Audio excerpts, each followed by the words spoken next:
In Chapter 5B of Spanish 1, we start to take a look at the two different verbs that mean to be. Ser means to be, and estar means to be. But they both mean to be in different situations. If you wanted to say, I am social, like we did in Chapter 1B, it would be yo soy sociable. But later on, we learned how to say that I am sad or tired, and then we used estoy cansada or estoy triste. So in order to know how to conjugate these two verbs correctly or when to use them, the first battle is how do I conjugate them? Here's a quick reminder of how we conjugate each of these verbs. The verb ser is conjugated soy, eres, es, somos,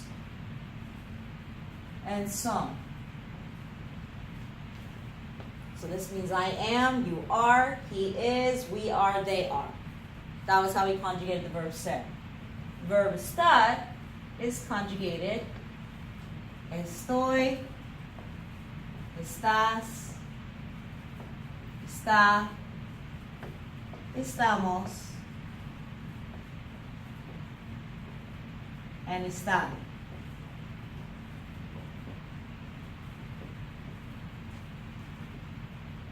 Once again, it means the same thing. It means I am, you are, he, she, it is, we are, they are, you guys are. So as far as direct translation, they mean exactly the same thing. Soy as I am, estoy as I am. So how do I know when I'm supposed to use each one? Well, we've got a little bit of an acronym to help us with that. There are several acronyms. Some people use doctor and place, but a really quick one that I use is called stop the L.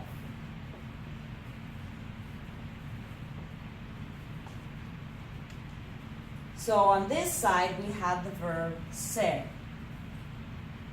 And we're going to use the verb ser to tell time. Like when we said it was 5 o'clock, we say son las cinco. That's using the verb ser to say what time it is. So when we're telling time, we use ser. We use it for occupation. Yo soy profesora de español. Ustedes son estudiantes. That's who you are, your occupation. And we also use it for more permanent descriptions. A lot of people take issue with the word permanent when it comes to the verb ser because nothing is really permanent. If I tell you that I am nice, that's a description of my personality.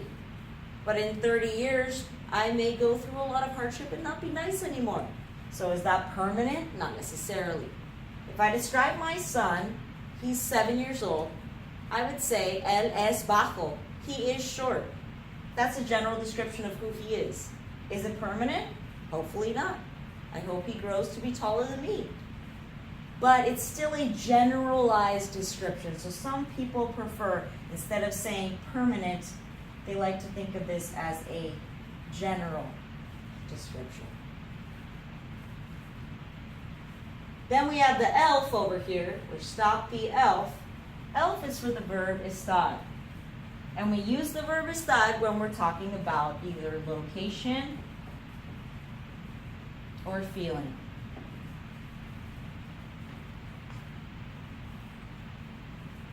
So if I want to say I am here in the classroom, I would say estoy en la sala de clases. That's a location. Estoy en Huntington Beach. That's a location. A feeling, if I'm sad, estoy triste. If I'm sick, that's a feeling. So while this is the more general descriptions, these things are the more temporary descriptions. The fact that I am feeling sad right now, that's just right now. If I'm busy, if I'm frustrated, if I'm overwhelmed with all of my classes and all of the notes that I have to take for Spanish class, I'm going to use the verb estar. That's not a general description of who I am as a person. That's just a temporary condition. It's how I feel right now. So that's when we use the verb estar.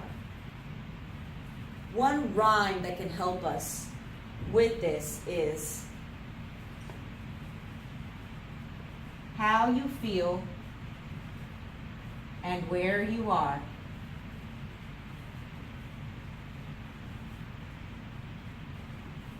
is when you use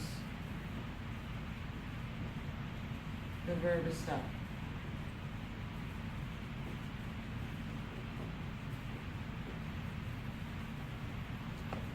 How you feel and where you are is when you use the verb estar. If you know those two things, if you know that the temporary situations of your location and your feeling are using the verb estar, then basically everything else you're going to be using the verb ser. So it's almost easier to just memorize when do I use estar for these small temporary situations, and then everything else in Spanish is going to be using the verb ser when we talk about to be.